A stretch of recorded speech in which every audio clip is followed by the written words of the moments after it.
Estamos de volta aqui hoje, dia 16 de dezembro, já passamos aí da metade, né? Já rompemos aí a metade do mês de dezembro aí em sabedoria, em conhecimento, em meditação da palavra do Senhor, em breves reflexões aqui, né, da palavra de Deus. Nós louvamos ao Senhor por isso, porque o Senhor é bom e nos proporcionou essa oportunidade, esse privilégio. Hoje vamos começar aqui no capítulo 16 e precisamos, só quero recordar, né, que do capítulo 10 ao capítulo 15, nós aprendemos sobre a relação com o nosso próximo, né, falamos muito sobre isso, foi um assunto esgotado sobre o ímpio, o justo, o relacionamento com nós e o nosso relacionamento com o nosso próximo. Hoje nós vamos estar, nos próximos capítulos, nós vamos tratar sobre a relação do homem com Deus, porque a nossa vida, né, precisa ser gerida, ser guiada, não é pautada na palavra de Deus, e ela nos ensina o nosso relacionamento com o nosso próximo, né, com a nossa família, com os amigos, com o trabalho. A palavra de Deus, ela é completa, ela tem ensinamento para as nossas vidas de todas as áreas, para todos os nossos relacionamentos. E nós tratamos aqui, nesses capítulos anteriores, sobre o relacionamento com o nosso próximo. E agora, nos próximos capítulos, nós vamos tratar sobre o relacionamento do homem com Deus. Vamos lá? Começa assim o versículo, o capítulo 14. O temor do Senhor e a obediência. Do homem são as disposições do coração, mas do Senhor a resposta da língua. Todos os caminhos do homem são limpos na sua opinião, mas o Senhor pesa ao espírito, pesa os espíritos.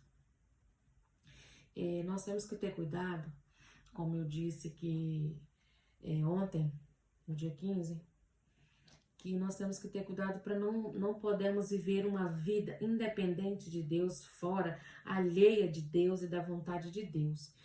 Por quê? Porque a nossa consciência é um guia cego. A nossa consciência precisa estar direcionada ou iluminada pela palavra de Deus, para que nós possamos seguir o nosso caminho em obediência ao Senhor, termos uma vida de êxitos, de conquista, de sucesso, podemos assim dizer, não é nos nossos relacionamentos com o nosso próximo, com Deus, no nosso trabalho, não é aonde quer que estivermos, na nossa vida cotidiana, né? E se a gente se deixa ser guiado apenas pela nossa consciência, pelo nosso entendimento, fora dos padrões estabelecidos pela palavra do Senhor, nós estamos perdidos, né? Então, e aos nossos olhos, todos os caminhos do homem são limpos na sua opinião. Na minha opinião, não é só que não é a minha opinião, a minha vida não pode ser governada nem pautada na minha opinião, nem a sua na sua opinião, porque nós temos um Deus criador que sabe todas as coisas, que é onipotente, onisciente, onipresente, que traçou a minha vida e a sua, traçou o meu caminho e o seu. Por isso nós não podemos viver dessa forma, achando que a minha opinião, na minha opinião, todos os caminhos são bons, porque não são. O versículo 3 diz assim: confia ao Senhor as tuas obras, e os teus pensamentos serão estabelecidos. Todas as coisas tem feito o Senhor para si mesmo, e até o ímpio para o dia mau. Abominação é para o Senhor todo o soberbo de coração. Ainda que ponha a mão sobre a mão, não será reputado por inocente. O Senhor, Ele nos criou para uma vida abundante nessa terra. O Senhor nos criou para vivermos uma vida, desfrutarmos o melhor dessa terra. Mas quando a maldade, a perversidade entra no coração, a soberba, o orgulho, não é? entra no coração da pessoa e quer comandar, quer governar, né, a vida da pessoa, ou a pessoa se deixa governar por esses sentimentos, por essas emoções, né, por essas atitudes, isso é abominação ao Senhor. Porque o orgulho, né, a soberba, aí é uma ramificação da soberba, é o fundamento de todo pecado. Tem raiz, a soberba e o orgulho, como eu disse em alguns vídeos anteriores, tem raiz luciferiana. Se a pessoa tem atitudes de soberba, de orgulho, é porque há raízes demoníacas mesmo, vindas, implantadas tipo Satanás no coração. Infelizmente, essa é a verdade. Versículo 6 diz assim: por misericórdia e verdade será purgado o pecado, e devido ao temor do Senhor, os homens se desviam do mal.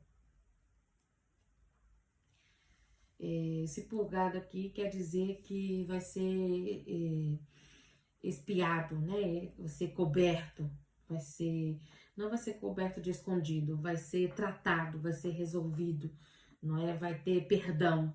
A verdade é essa. Versículo 7 diz assim: quando os caminhos do homem são agradáveis ao Senhor, até a seus inimigos faz que tenham paz com ele.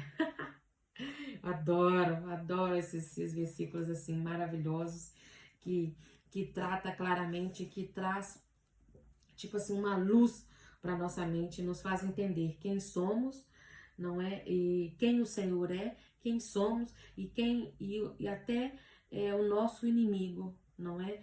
Porque o que é que ele diz aqui? Olha, quando os caminhos dos homens são agradáveis ao Senhor, até os seus inimigos faz com que tenha paz com ele. Às vezes eu fico as pessoas pensando assim, preocupado, fulano tem inveja, e fulano, tipo assim, fala mal de mim, tem maldade. Eu não me preocupo com a vida do fulano, eu me preocupo, a minha vida é pautada dessa forma, eu vivo dessa forma. É uma decisão minha, não é fundamentado naquilo que eu sei, que eu conheço da Bíblia, conheço sobre o Senhor e sobre mim, né, sobre quem eu sou no Senhor. A minha vida, ela é pautada dessa forma. Eu não me preocupo com as pessoas que querem fazer mal, que falam mal, que têm inveja, eu preocupo com a minha vida com o Senhor. Porque as outras coisas, tudo é consequência da minha vida com o Senhor. Porque como diz aqui, se o Senhor, se os meus caminhos são agradáveis ao Senhor, não é? Se eu estou trilhando o caminho que o Senhor tem, o caminho do bem, o caminho da verdade, o caminho da justiça, o caminho da sabedoria, até os meus inimigos vão ter paz comigo, porque o Senhor vai fazer, é o Senhor que faz com que os nossos inimigos tenham paz.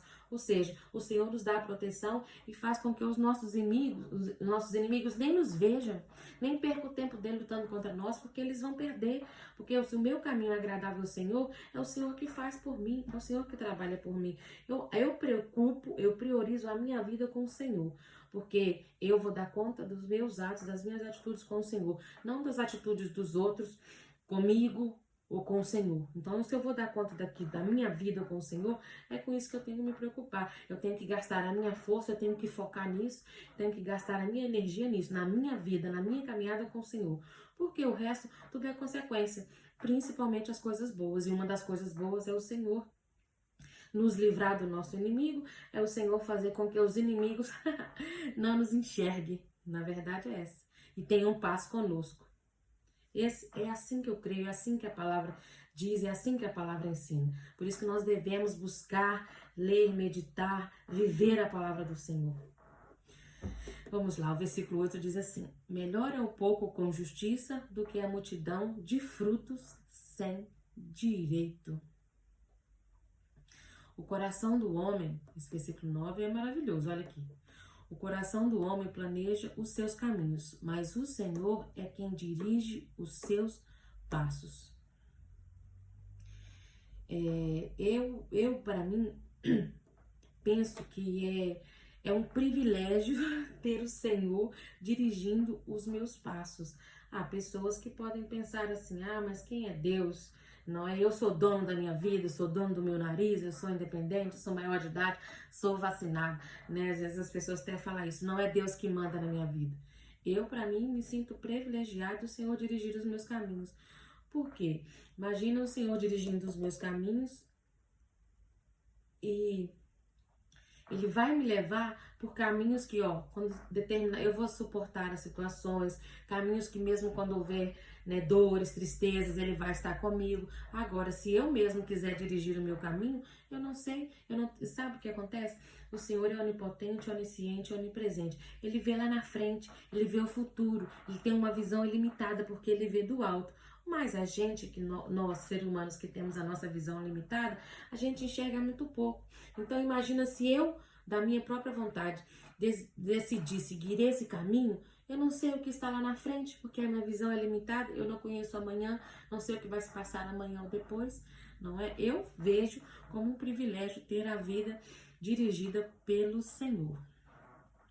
Independente do perigo, né, que aparecer a cada passo, né, na nossa caminhada, eu me sinto segura, eu sei que estarei segura, não é? Mas é decisão, é escolha deixar, permitir, dar a direção da sua vida para o Senhor. Versículo 10 diz assim: sentença divina está nos lábios do rei. Quando julga, não transgredirá a sua boca. Versículo 11 diz: peso e balanças justas são do Senhor. Obras suas são todos os pesos da bolsa. O 12 diz: abominação é aos reis cometerem impiedade, porque com justiça se firmará o trono. A base do trono do Senhor é justiça, é igualdade, né, do nosso Deus. Então os reis na terra, os governantes na terra, as pessoas, a liderança na terra precisa estar embasada também, né, a sua liderança de forma geral. Não digo só os governantes, não é, presidentes, governos, né, políticos, não digo só na política. Mas se você é um líder, governa alguma coisa, não é, precisa também ter esse entendimento de que a base precisa ser a justiça, porque é com justiça que se firmará o trono, é com justiça que se governa, porque é com justiça que o nosso Senhor governa, né, o mundo, porque Ele governa o mundo, Ele está no controle de todas as coisas. É assim que Ele rege as nossas vidas, com justiça. O 14 diz assim: a ira do rei é mensageiro de morte, mas o homem sábio a evitará. O 15 diz: na alegria do rosto do rei está a vida, e a sua benevolência é como nuvem na chuva tardia. Bom, se o ser humano, né, o homem se empenhasse por alcançar o favor de Deus, né, quisesse aceitasse, né, o favor de Deus e fizesse para alcançar o favor do rei, a bênção ao favor do Senhor. A bênção do Senhor é limitada para aqueles que buscam o favor de Deus, não é? Busca se deixar ser liderado pelo Senhor, não é? Se deixa ser governado pelo Senhor, deixa o favor de Deus te alcançar, porque é isso que o Senhor tem para nós, graça, tudo é a graça do Senhor nas nossas vidas, é o favor de Deus por nós, nada é mérito nosso, né? É claro que nós temos a nossa parte, a nossa responsabilidade, né, na nossa vida, nas nossas atitudes, mas tudo é a graça de Deus, é o favor do Senhor, é o favor do Rei dos Reis, do Soberano. E se todo ser humano, né, buscasse esse favor, alcançará esse favor do Senhor, não é? Para isso precisa se voltar para Deus, para o seu Criador, não é? Não se arrepender, se reconciliar com o seu Senhor, com o seu Criador e procurar viver uma vida de retidão, uma vida dirigida pelo Senhor, para que possa desfrutar dos benefícios da graça do Senhor sobre as nossas vidas.